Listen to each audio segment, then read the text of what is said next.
할렐루야, 반갑습니다. 오늘 수협에 오신 모든 분들을요 사랑하고 축복합니다. 다 같이 우리 하나님께 기도할 때 하나님 이 시간에 임재하여 주시옵소서. 하나님 이 시간 다스려 주시고 우리와 함께 하여 주시옵소서. 우리 다 같이 마음을 모아 잠깐 기도하고 나아가길 소원합니다. 다 같이 기도합니다. 하나님 아버지, 이 시간에 하나님 앞에 우리의 심령을 드리며 나아갑니다. 하나님 우리 마음 가운데 임재하여 주시고 하나님이 다스려 주시는 그런 예배 시간 되게 하여 주시옵소서. 우리의 마음을 열어주시고 하나님 앞에 온전히 나아가는 아버지 귀한 예배자들 되게 하여 주시옵소서. 아버지 감사합니다. 하늘의 문을 여소서.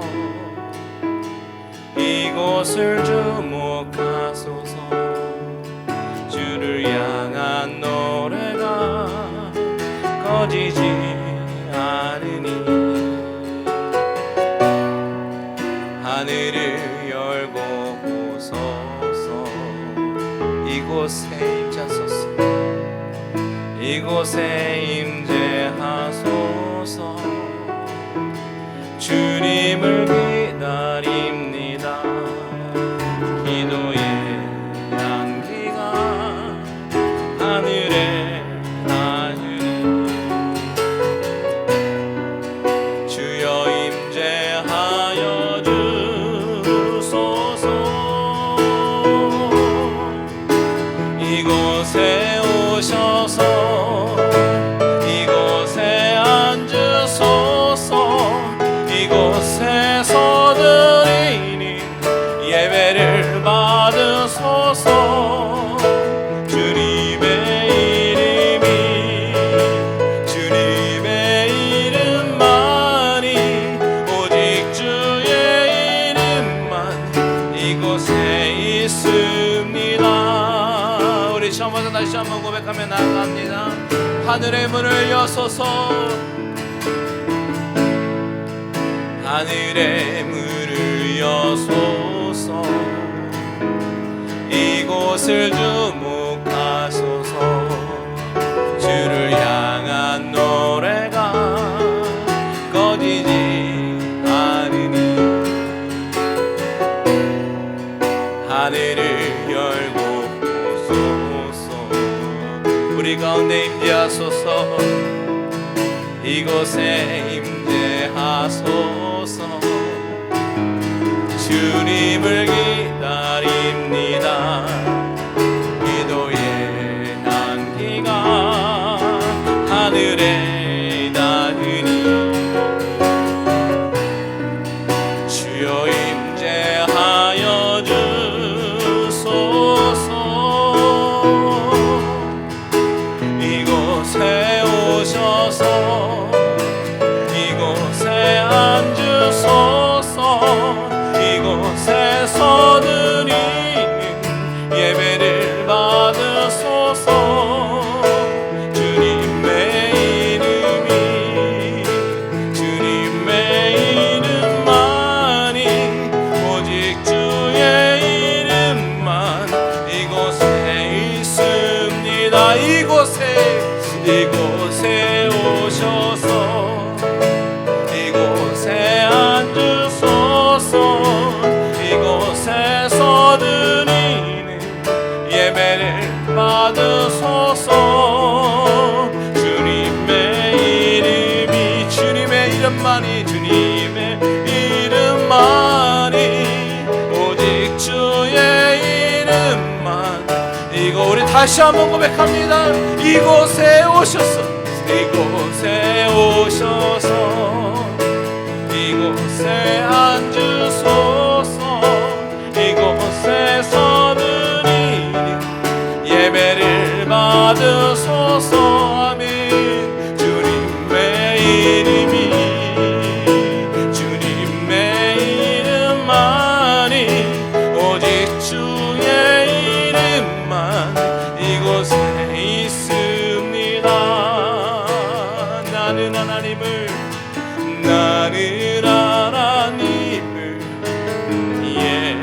예배하는 예배자입니다. 아멘. 내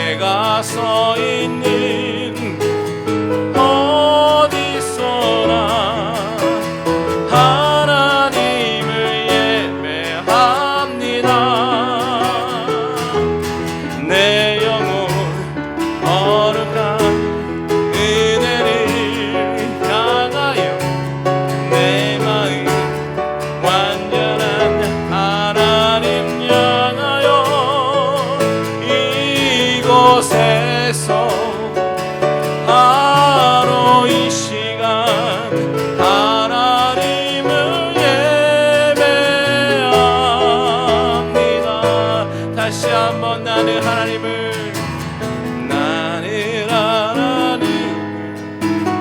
예배하는 예배자입니다. 내가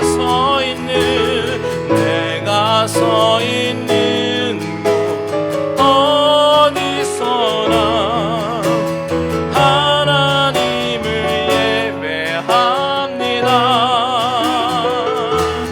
내 영혼 거룩한 은혜를 향하여 내 마음 완전한 하나님 향하여 이곳에서 바로 이 시간 하나님을 예배합니다. 내 영혼 거룩한 은혜를 향하여 내 마음 완전한 하나님 향하여 이곳에서 바로 이 시간 하나님을 예배합니다.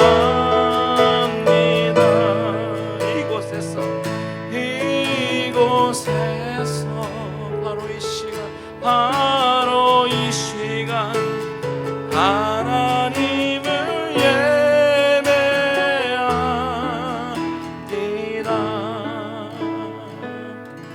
잠깐 기도합니다. 하나님, 그렇습니다. 이 시간에 우리가 하나님이 찾으시는 그런 예배자, 나의 마음 중심으로 하나님 앞에 나아가는 그런 예배자가 되기를 소원합니다.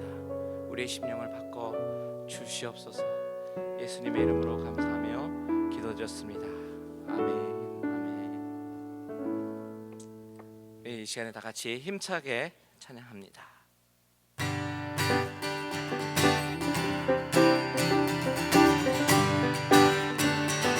문들아 머리 들어라, 문들아 머리 들어라.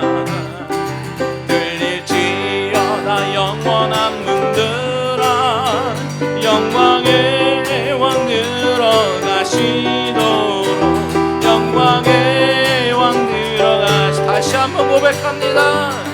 문들아 머리 들어라, 들릴지어다 영원한 문들아, 영광의 왕 들어가시도록, 영광의 왕 들어가신다. 영광의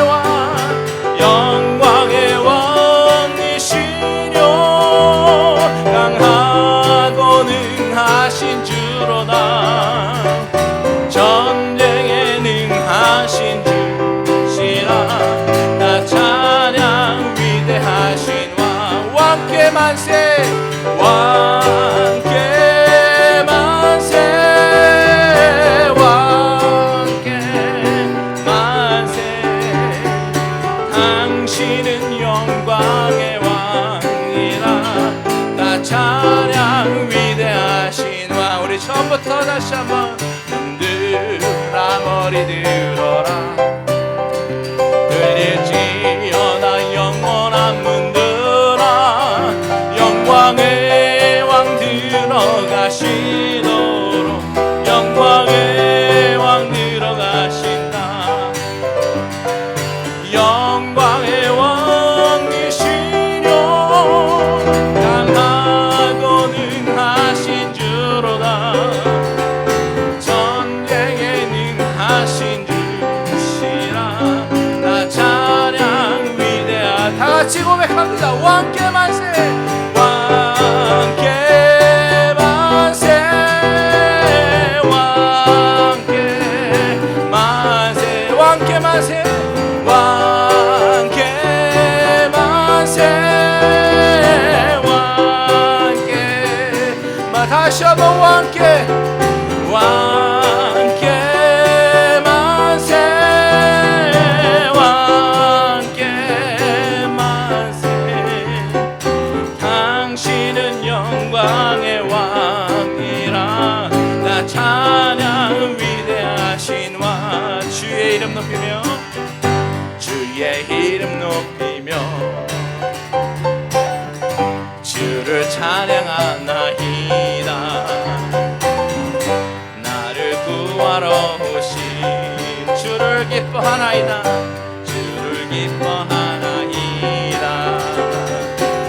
하늘 영광 버리고 이 땅 위에 십자가를 지시고 죄 쌓인 무덤에서 일어나 하늘로 올리셨네. 주의 이름 높이니 주의 이름 높이며 주의 이름 높이며 주를 찬양합니다. 주를 찬양하나이다. 나를 구하러 오신 주를 기뻐하나이다. 하늘 영광 버리고 이 땅 위에 십자가를 지시고 죄 쌓인 내 무덤에서 일어나 하늘로 올리셨네. 주의 이름 높이리. 하늘 영광 버리고 하늘 영광 버리고 이 땅 위에 십자가를 지시고 죄 쌓인 내 무덤에서 일어나 하늘로 올리셨네. 주의 이름 높이리. 할렐루야. 주님을 찬양합니다. 아멘 아멘. 그렇습니다. 계속해서 찬양합니다.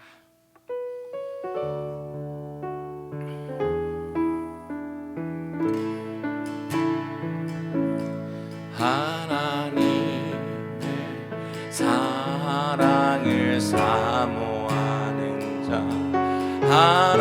하나님의 평안을 바라보는 자, 너의 모든 것 창조하신 우리 주님이 너를 얼마나 사랑하시는지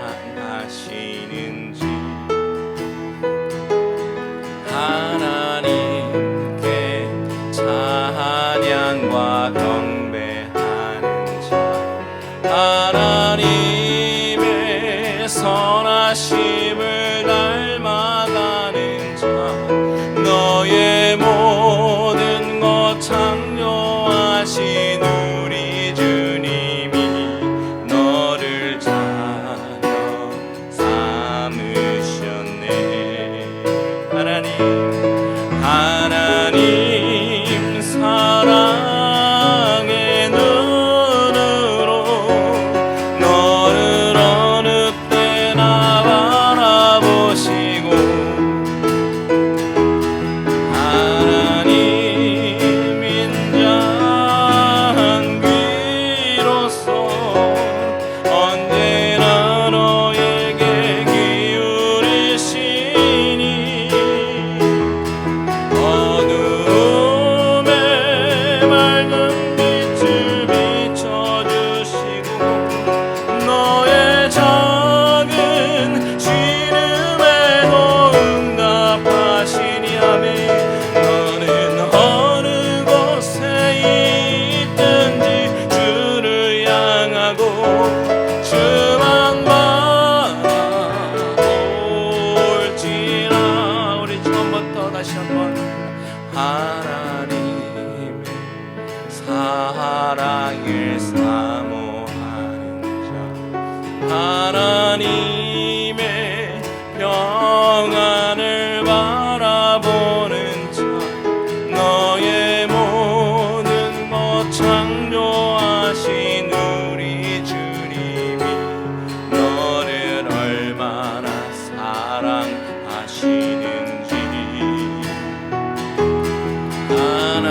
하나님께 찬양과 경배하는 자, 하나님의 선하심을 닮아가는 자, 너의 모든 것 창조하신 우리 주님이 너를 자녀 삼으셨네.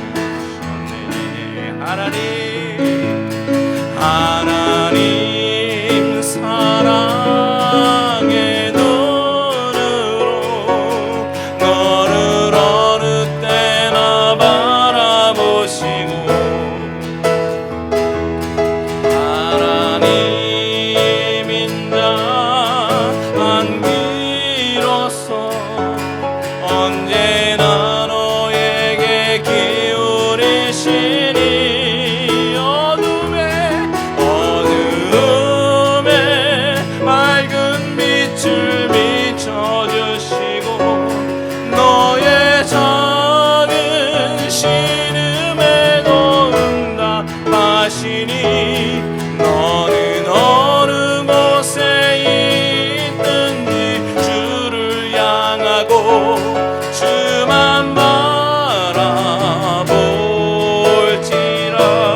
시간에 다 같이 기도합니다.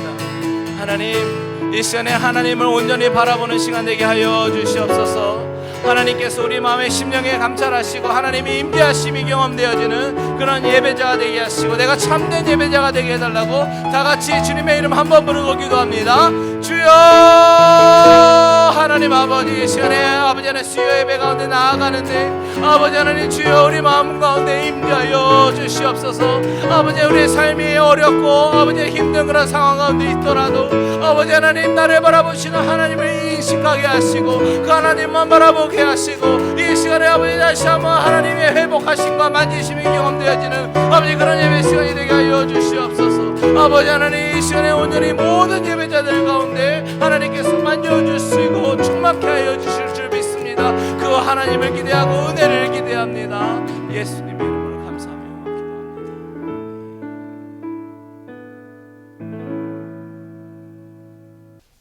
아버지 하나님, 수요 예배를 맞아 주님께 예배를 드리게 하심을 감사합니다.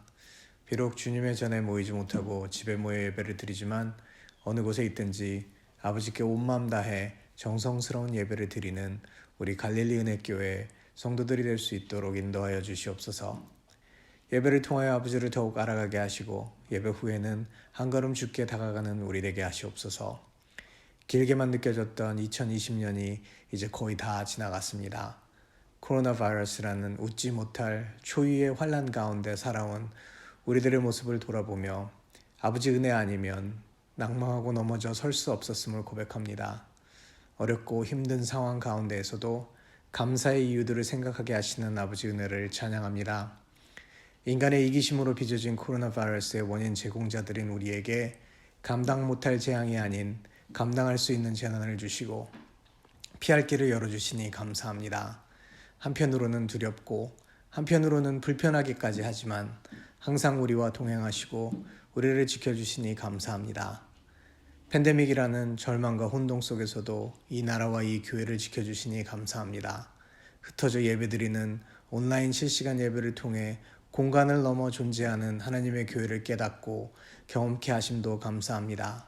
어깨를 다독이고 손을 잡아주며 따뜻한 온기를 전할 수는 없지만 마스크 너머 따스한 눈빛으로 교감하며 사랑으로 교제하게 하시니 감사합니다.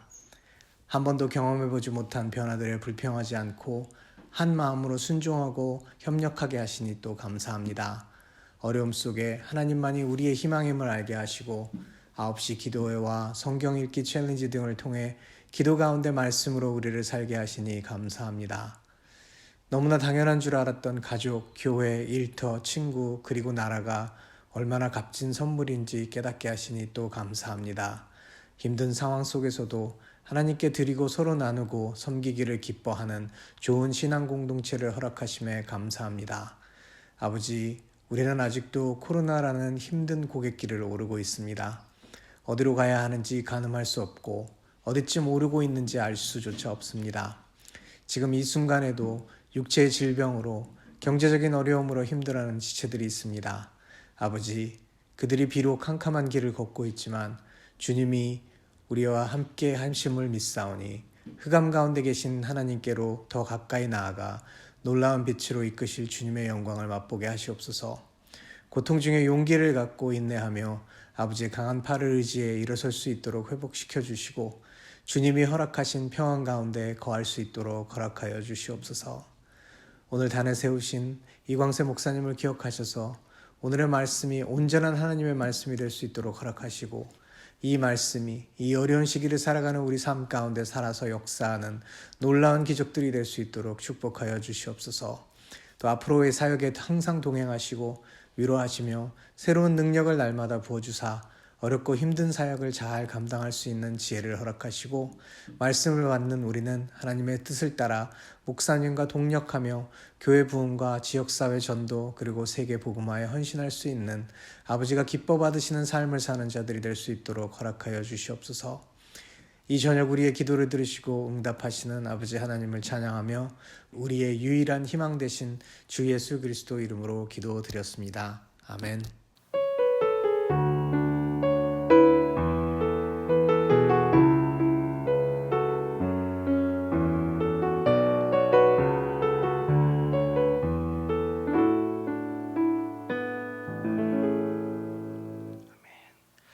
할렐루야, 반갑습니다. 오늘 수요예배 오신 모든 분들요 사랑하고 축복합니다. 우리 항상 인사했지만 오늘은 정말 마음을 담아서 다시 한번 인사해 볼까요? 옆에 같이 예배 드리시는 분 있으면 인사합니다. 사랑합니다. 축복합니다. 사랑합니다. 네, 감사합니다. 오늘 주신 하나님의 말씀을 같이 한번 보겠는데요. 우리 사무엘하 6장입니다. 사무엘하 6장 우리 1절에서 우리 8절까지 우리 보겠습니다. 우리 다 찾으신 줄 알고 우리 한 절씩 교독하도록 하겠습니다.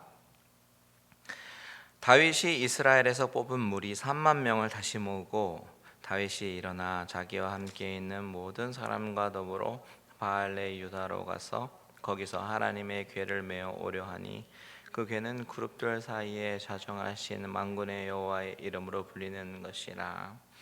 그들이 하나님의 궤를 새 수레에 싣고 산에 있는 아비나답의 집에서 나오는데 아비나답의 아들 우사와 아효가 그 새 수레를 모니라. 그들이 산에 있는 아비나답의 집에서 하나님의 궤를 싣고 나올 때에 아효는 궤 앞에서 가고 다윗과 이스라엘 온 족속은 잣나무로 만든 여러 가지 악기와 수금과 비파와 소고와 양금과 제금으로 여호와 앞에서 연주하더라. 그들이 나곤의 타작마당에 이르러서는 소들이 뛰므로 우사가 손을 들어 하나님의 궤를 붙들었더니 여호와 하나님이 우사가 잘못함으로 말미암아 진노하사 그를 그곳에서 치시니 그가 거기 하나님의 궤 곁에서 죽으니라. 여호와께서 우사를 치심으로 다윗이 분하여 그곳을 베레스 우사라 부르니 그 이름이 오늘까지 이르니라. 아멘. 아멘. 자, 우리가 지난 시간에 살펴본 것은 다윗이 블레셋을 쳐서 이긴 사건에 대해서 우리가 묵상해 보았죠. 블레셋 사람들은 다윗이 이스라엘 왕이 되고 그 나라가 점점점 강성해지기 전에 다윗을 치려고 들어왔지만 그 사람들이 간과한 것이 한 가지가 있었습니다. 그것이 무엇이었죠? 바로 만군의 하나님 여호와, 이스라엘의 군대 장관이 되시고 자신의 백성들 앞에 앞장서서 싸우시는 하나님, 그 전쟁의 모든 승패를 쥐고 계시는 그 하나님의 존재를 그들은 알지 못했습니다. 그래서 결국 그들은 하나님께 패배하게 되었던 것이죠.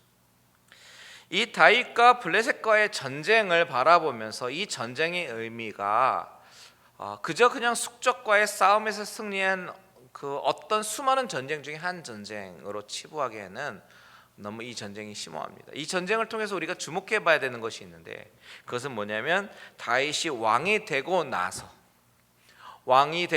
어떤 일이 일어나고 있는가, 이 부분을 주목해 봐야 합니다.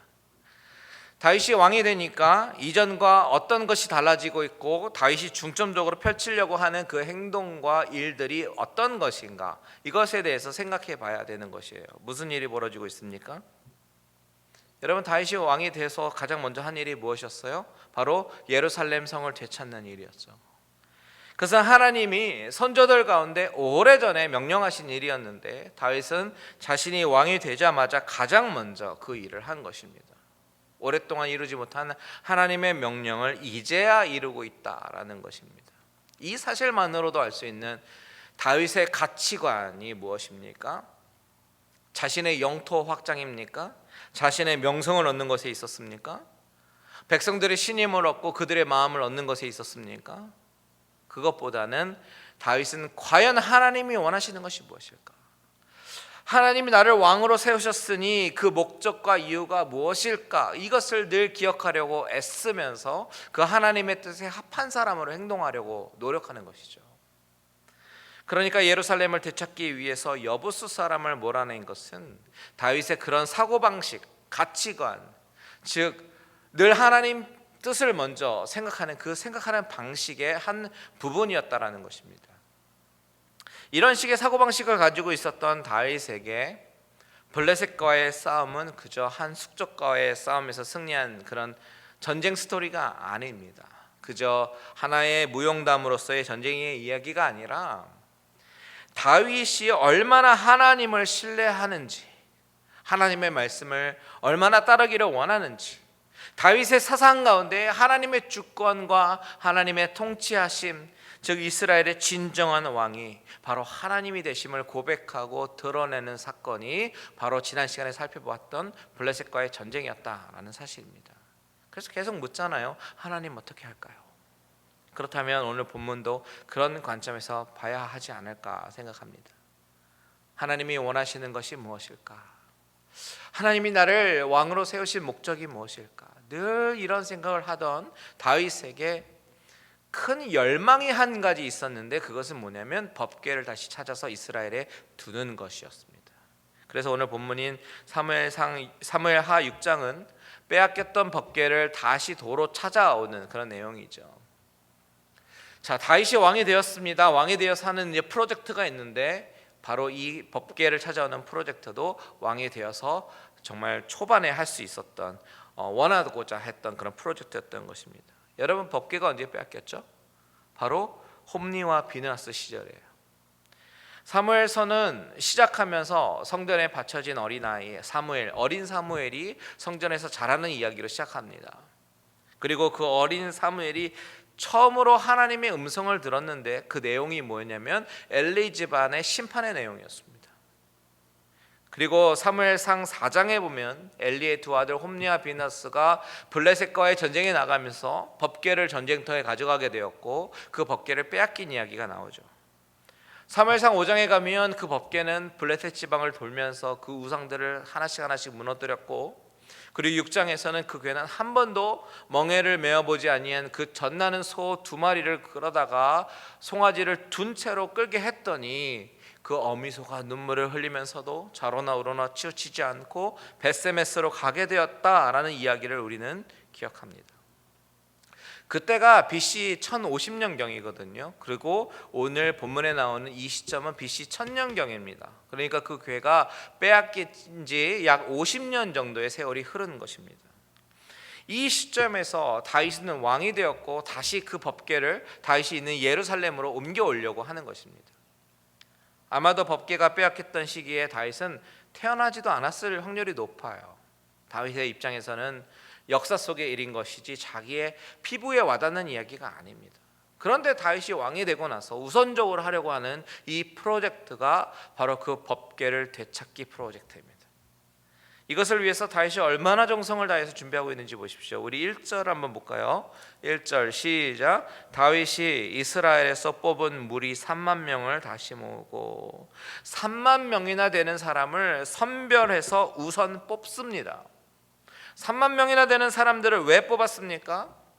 다윗이 뽑은 이 3만 명의 사람들은 이 법궤를 나르기 위한 일꾼이 아닙니다. 이 사람들은 바로 하나님의 법궤가 돌아오는 그 상황에서 같이 찬양하고 예배하는 그런 사람들이에요. 5절을 보십시오. 5절 같이 있습니다. 시작.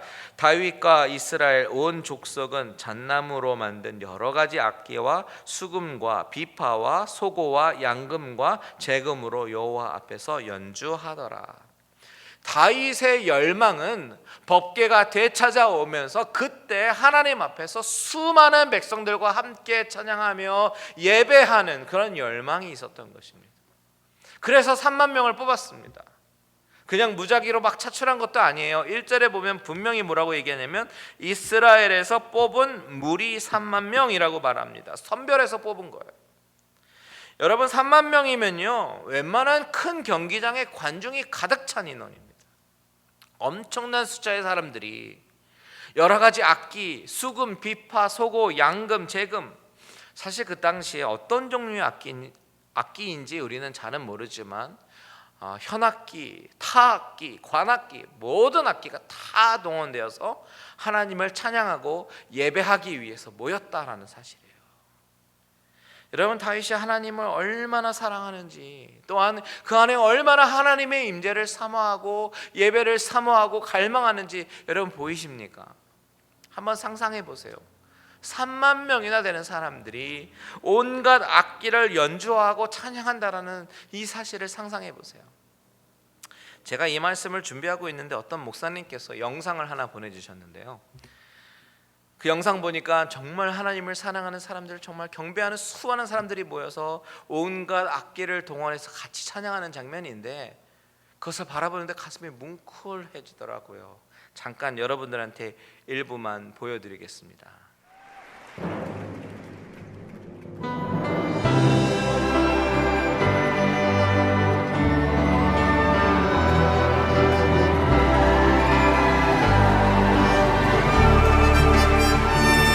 Bless the Lord, oh my soul, oh my soul. Worship His holy name. Sing like never before, oh my soul. I worship Your holy name.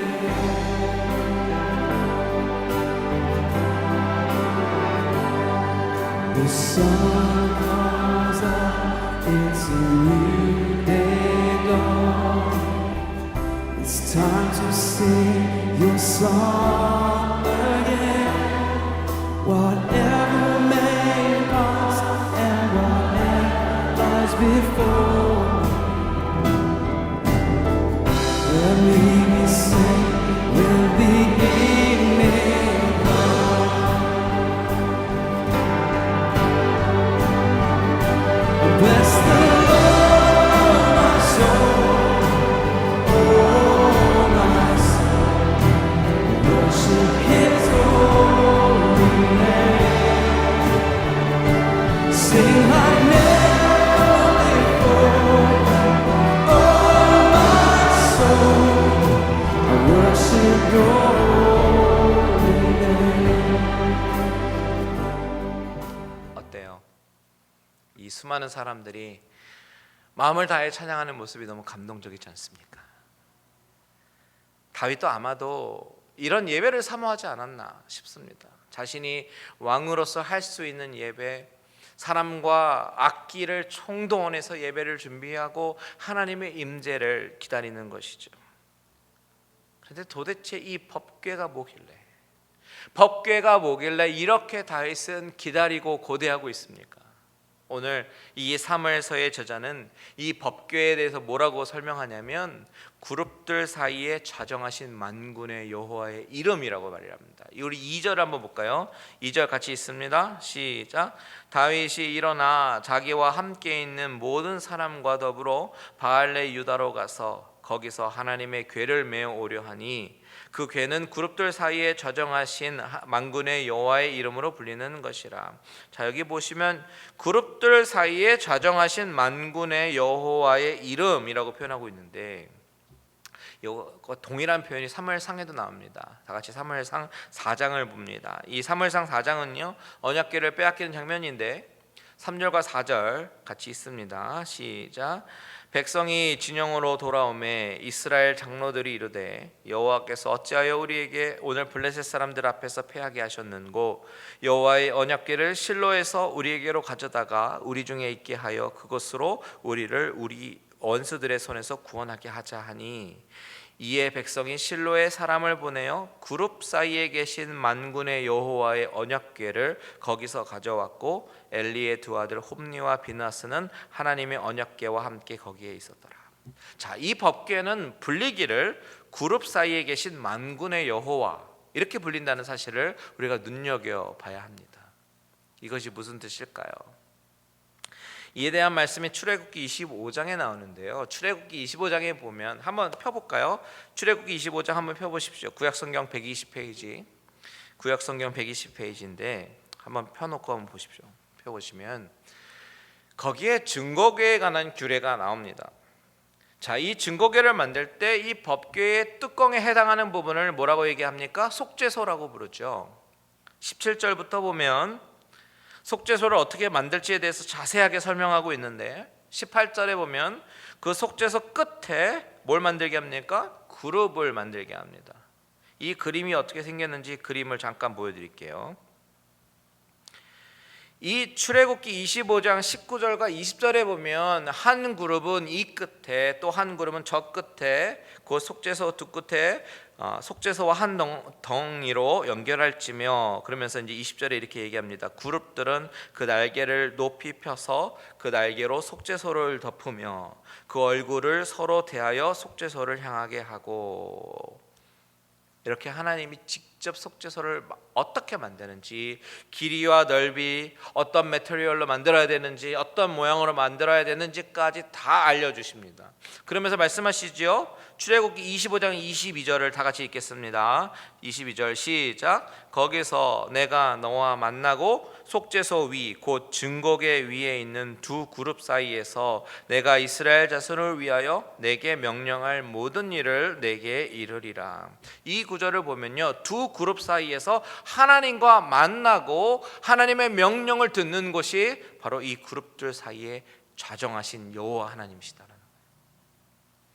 대제사장이 1년에 한 번 대속죄일에 피를 가지고 지성소에 들어가서 그 속죄소 앞, 다시 말해서 두 그룹 사이에 피를 뿌렸습니다. 하나님은 거기에서 만나주시고 말씀해 주십니다.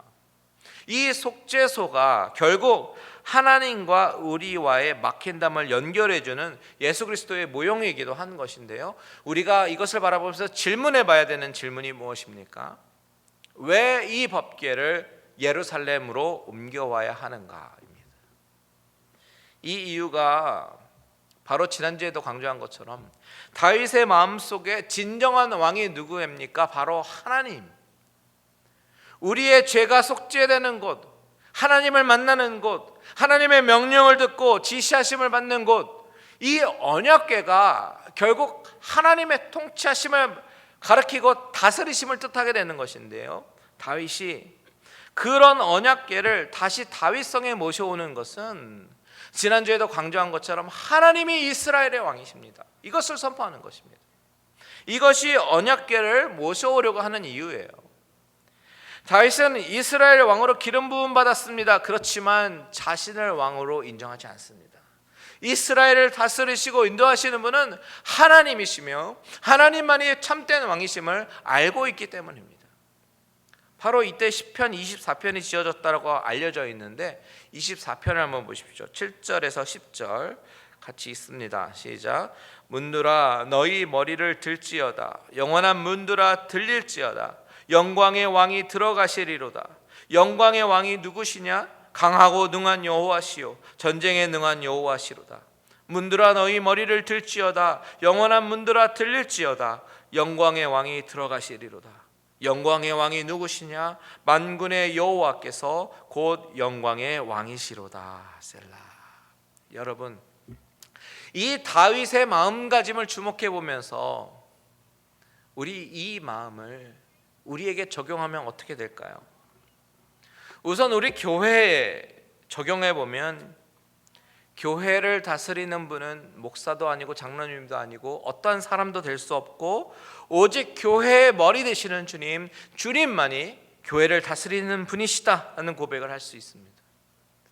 교회의 직분에 따라서 목사도 있고 장로도 있고 권사도 있고 집사도 있습니다. 하지만 누누이 말씀드렸다시피 이것은 계급이 아니라 하나님의 몸된 교회를 잘 섬기기 위한 직분이고 진정한 통치자 하나님께 순종하기 위한 청직인 것이지 자신을 드러내기 위한 자리가 아니라는 것을 우리는 다시 한번 기억해야 합니다. 제가 사실 불편한 것이 있는데요, 우리 한국 교회의 관행, 우리 교회도 그렇지만 무슨 교회라고 꼭 따라붙는 것이 담임 목사 아무개라고 소개하는 부분입니다. 우리가 흔히 대화를 할 때도 무슨 교회는 누구 목사님이 심호하시는 교회, 이런 사고 구조가 있어요. 어떤 교회를 떠올릴 때 어떤 목사님이 심호하시는가, 이것이 너무나도 중요한 인식이 되어가고 있다는 사실입니다. 이것이 좀 불편합니다. 사실 이해되는 부분도 있긴 한데요, 아무래도 리더의 철학에 따라서 공동체가 이끌어지기 때문에 담임 목사의 철학과 역량이 참 중요하긴 하겠죠. 제가 말씀드리려고 하는 것은 그게 뭐 잘못되었으니까 우리가 다 고쳐야 된다라고 말씀드리려고 하는 것이 아니라 우리의 무의식 가운데 생각되어지는 이 교회관이 철저하게 하나님의 교회, 믿음의 공동체, 이런 식으로 자리 잡았으면 좋겠습니다. 하나님이 다스리시는 곳, 하나님을 만나는 곳, 누구의 교회가 아니라 어떤 공동체적인 교회인가, 이 공동체에 포커스 맞춘 이런 인식이 우리에게 있기를 소망합니다. 그리고 이 원리를 우리 개인의 삶으로 적용하면 어떻게 되겠습니까? 내 삶을 다스리시는 분, 내 가정을 다스리시는 분, 바로 진정한 왕이신 하나님이시다라는 거예요. 그런데 문제는 자꾸만 우리가 이 심한 망각증 때문에 이것을 깨달았다가 또 잊어버리고 깨달았다가 또 잊어버린다는 것이 문제입니다. 그래서 계속해서 예배 가운데, 말씀 가운데, 기도 가운데 나아가시면서 늘 우리의 삶이 하나님으로 다스려지는 삶이 되도록 늘 애쓰시는 저와 여러분들 되시기를 주님의 이름으로 축원드립니다. 자, 오늘 본문을 보면 이렇게 다윗이 하나님을 열망하고 갈망하고 언약궤를 다시 도로 찾기 위해서 애쓰고 또한 3만 명을 준비하면서 아주 웅장한 예배를 준비했습니다. 그래서 다윗의 시처럼 문들어 머리 들어라, 영광의 왕이 들어가신다 선포하고 찬양하고 축제와 같은 예배 행진이 되면 참 좋겠는데, 오늘 본문에서 좀 충격적인 사건이 등장하죠. 바로 우사가 죽게 되는 장면입니다. 그 3만 명의 성가대와 예배자들이 악기를 연주하고 찬양할 때 갑자기 궤를 수레에 싣고 끌고 있는 소들이 깜짝 놀라면서 뛰게 되었고, 그리고 그 궤가 떨어질 것 같으니까 순간적으로 손을 뻗어서 하나님의 궤를 붙들었던 우사가 하나님의 진노하심으로 죽게 되었다라는 이야기가 오늘 기록되어 있습니다. 이 사건은 참으로 이해하기가 어려운 사건입니다. 여러분이 이 우사와 같은 상황이라면 어떻게 하시겠습니까? 궤가 떨어지려고 하는데 가만히 보고만 있어야 됩니까? 이것을 어떻게 이해해야 될까요? 이것이 바로 우리의 질문이고 궁금증이겠죠. 이것을 이해하기 위해서는 먼저 이 궤를 운반하는 규례에 대해서 먼저 우리가 이해를 해야 됩니다. 율법에서는 이 궤를 운반하기 위해서 레위인들, 그 중에서도 고핫 자손이 어깨에 매도록 규정하고 있다라는 사실을 우리는 기억해야 돼요. 그런데 그런 하나님의 구체적인 디렉션이 있었음에도 블레셋 사람들이 사용했던 방법은 그 사람들은 몰랐으니까 그대로 수레를 싣고 옮기게 됐는데, 이 이스라엘 사람들조차도 블레셋 사람들이 사용했던 그 방법 그대로 답습하고 있다는 것이 문제입니다. 말하자면 우사의 잘못 이전에 이 법궤를 운반하는 방법에 먼저 문제가 있었다라는 말씀이에요. 다윗은 이스라엘 발전을 위해서, 하나님의 도움 받기 위해서 언약궤를 다시 되찾아오려고 하는 것이 아니에요. 어떤 종교적인 어떤 과시라든지 아니면 어떤 행사로 이 언약궤를 되찾아오려고 하는 것이 아닙니다. 다만 하나님을 왕으로 섬기기 위해서 왕으로 모셔오는 것입니다. 그렇다면 하나님께서 정하신 규례대로 레위인들을 선별하고 어깨에 메고 와야 했어야 하는 것입니다. 사무엘상에서 나오는 벳세메스로 가는 소들, 여러분 어땠습니까? 그들은 모는 자도 없었고 게다가 젖먹이는 그 송아지까지도 떼어놓고 왔음에도 불구하고 저러나 우러나 치우치지 않고 갔습니다. 그런데 오늘 본문에 나오는 소들은 낙원의 타작마당에 이르러서 막 들뛰었습니다. 왜 그랬을까요? 3만 명의 악기와 연주자가 그들을 자극했던 것일까요? 그것보다는 이것은 하나님께서 소들을 주관하셨다라고 봐야 됩니다. 다시 말하면 하나님은 하나님의 명령대로 레위인의 어깨를 통해서 언약궤가 운반이 되어야 하는 것이 하나님의 뜻이었는데, 그저 블레셋 이방인들이 했던 그 방식 그대로 그저 그들의 편리에 의해서 수레에 싣고 나르는 그 상황을 하나님께서 싫다라고 거부하시는 것으로 우리가 봐야 된다라는 것입니다. 그들은 법궤를 운반할 때 지켜야 되는 규칙을 무시하고 평소에 그냥 습관대로 편리하게 수레를 이용했습니다. 어쩌면 사소한 실수라고 말할 수도 있겠지만 하나님은 만홀히 여김을 받기를 원하지 않는다는 사실을 우리는 늘 기억해야 합니다. 비슷한 사례가 사도행전에 나오는데 아나니아와 삽비라 이야기죠.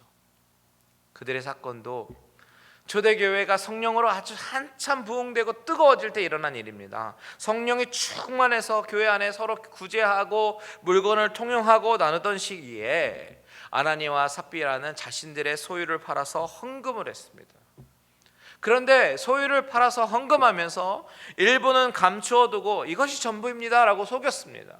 이 부분을 보면서 우리가 일반적으로 가질 수 있는 생각은 아니 소유를 팔아서 헌금한 것 자체가 대단한데 일부를 속였다고 그것이 그렇게 죽을 죄인가 라고 생각할 수 있습니다. 그런데 우리가 기억해야 되는 것은 이들이 속이려고 했던 대상이 베드로가 아니라 하나님이라고 하는 것입니다.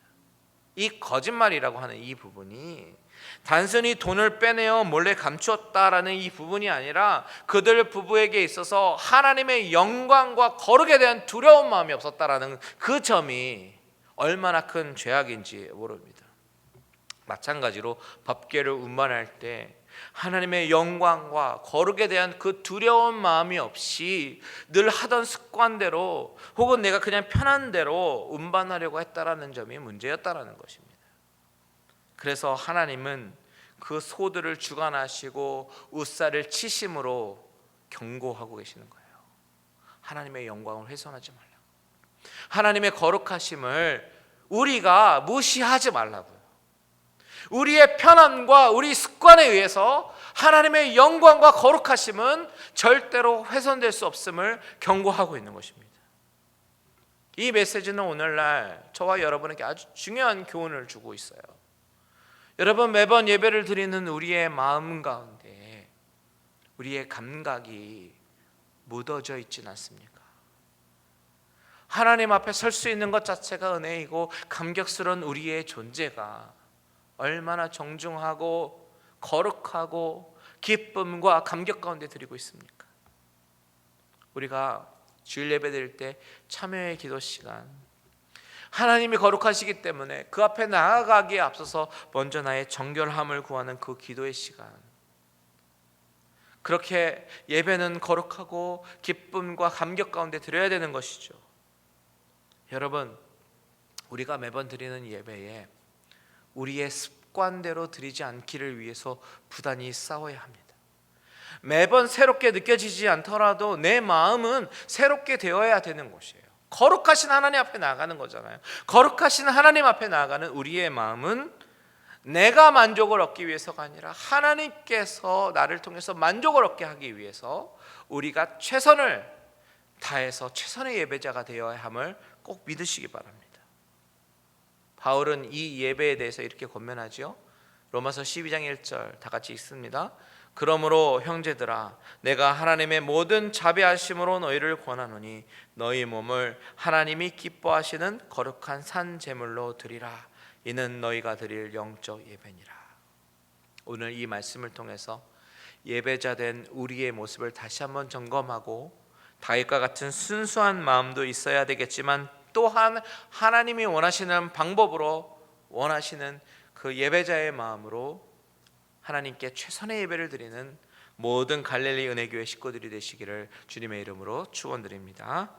다 같이 찬양하고 기도하겠습니다. 나는 하나님을 예배하는 예배자입니다.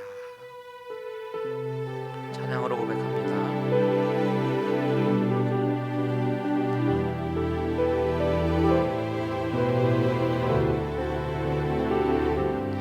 나는 하나님을 예배하는, 나는 하나님을 예배하는 예배자입니다.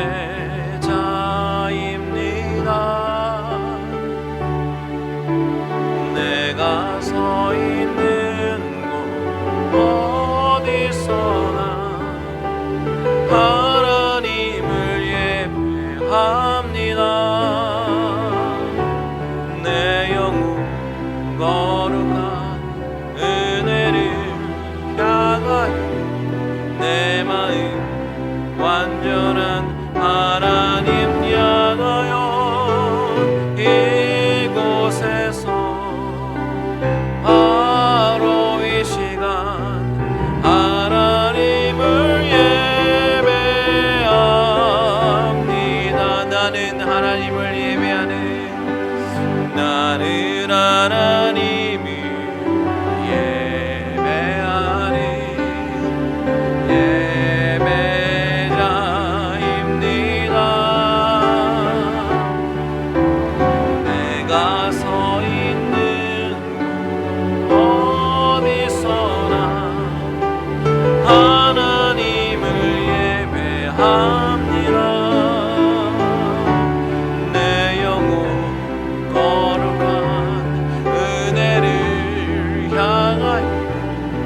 하나님을 예배합니다. 우리 시간에 먼저 마음을 모아 기도하기 원합니다.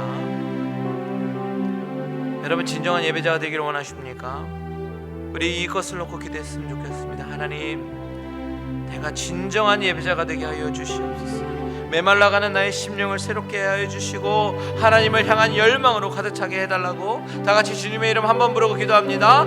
주여, 하나님 아버지, 아버지는 메말라가는 나의 심령 가운데 하나님을 갈망하는 진정한 예배자가 될 수 있도록 주여 인도하여 주시옵소서. 아버지 하나님, 매번 드리는 습관적인 예배로 인하여 아버지 하나님의 감격과 아버지 하나님 나의 감동이 점점 메말라가고 있지만 하나님이여, 하나님이 다시 한번 회복시켜 주시고 아버지 하나님 나의 예배를 통해서 하나님이 기뻐 받으시고 영광 받으시는 그런 예배가 되어질 수 있도록 나를 예배자로 삼아 주시옵소서. 아버지 하나님, 예배를 결코 소홀히 여기거나 아버지 가볍게 여기지 아니하도록 도와주시고 만홀히 여김을 받지 않으시는 그 하나님 앞에 내가 정말 전심을 다하여 나의 전심을 다하여 하나님 앞에 드리는 아버지 그런 예배자가 되게 하여 주시옵소서. 아버지 하나님, 나의 심령을 새롭게 하여 주시고 오직 하나님 바라보며 나아갈 수 있는 아버지 그런 예배가 될 수 있도록 인도하여 주시옵소서. 갈릴리 교회가 드려지는 모든 예배 가운데 하나님께서 함께하여 주시고 도와주시옵소서. 함께하여 주시옵소서.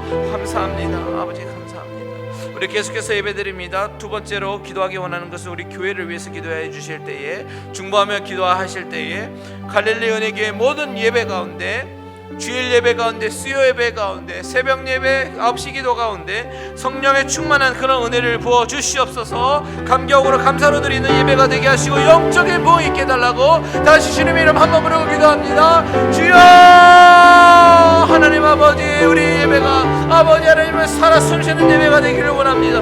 아버지 갈릴리 은혜교회 모든 예배 아버지 하나님 성령께서 주관하여 주시고 기름 부어 주시옵소서. 성령의 충만한 은혜가 아버지의 모든 예배들 가운데 항상 있게 하여 주시고 아버지 하나님, 내 자신이 드러나는 것이 아니라 아버지 오직 하나님의 영광만이 드러나는 아버지 그런 예배가 될 수 있도록 인도하여 주시옵소서. 아버지 예배를 통해서 우리 자신이 얼마나 죄인인지 깨닫게 하시고 영적인 부흥이 일어나는 그런 예배로 주님께서 삼아주시고 인도하여 주시옵소서. 예배를 승리하는 우리 모든 성도님들 되게 하여 주시고 아버지 하나님, 하나님의 만지심이 아버지 치유하심이 위로하심이 경험되어지는 그런 예배가 될 수 있도록 주여 인도하여 주시옵소서. 우리는 아버지 하나님 너무나도 부족하고 아버지 하나님 죄인이지만 그럼에도 불구하고 하나님 앞에 은혜를 간구하며 나가오니 아버지 하나님 성령의 은혜가 충만히 부어주시고 아버지 하나님, 하나님의 아버지 놀라운 능력이 경험되는 그런 예배가 될 수 있도록 주님 인도하여 주시옵소서. 아버지 하나님 부흥을 경험하기 원합니다.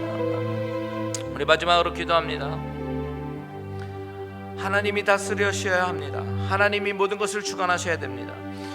우리 교회가 하나님이 다스리시는 교회, 또한 우리 가정에 하나님이 다스리시는 가정, 하나님이 다스리시는 내 삶이 되게 해 주시고, 그리고 이 코로나를 하나님께서 종식시켜 주셔서 이 복음의 사역에 더 진전이 있게 해달라고 마지막으로 주님의 이름 한번 부르고 기도합니다.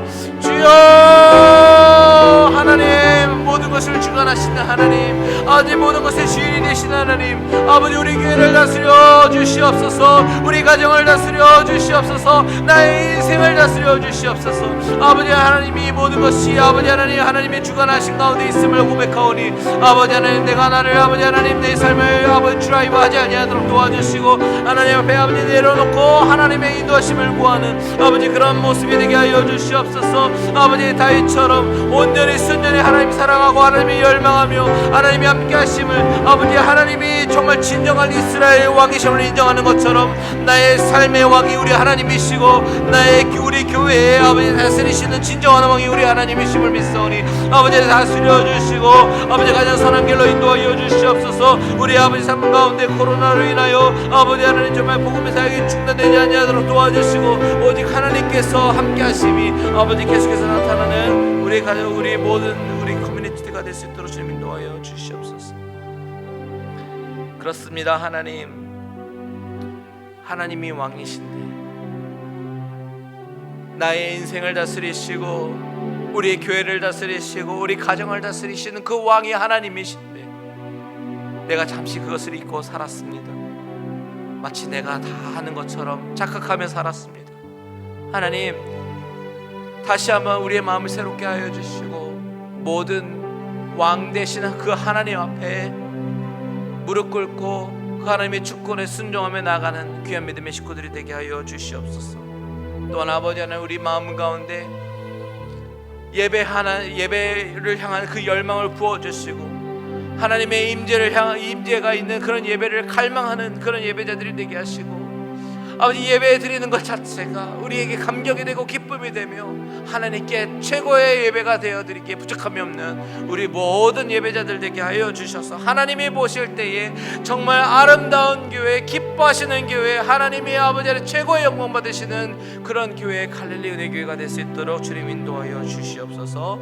이 시간에 비록 온라인으로 예배를 드리지만 모든 예배 처소 가운데 하나님께서 충만히 다스리시는 그 은혜가 경험되어질 수 있도록 주님 인도하여 주시옵소서.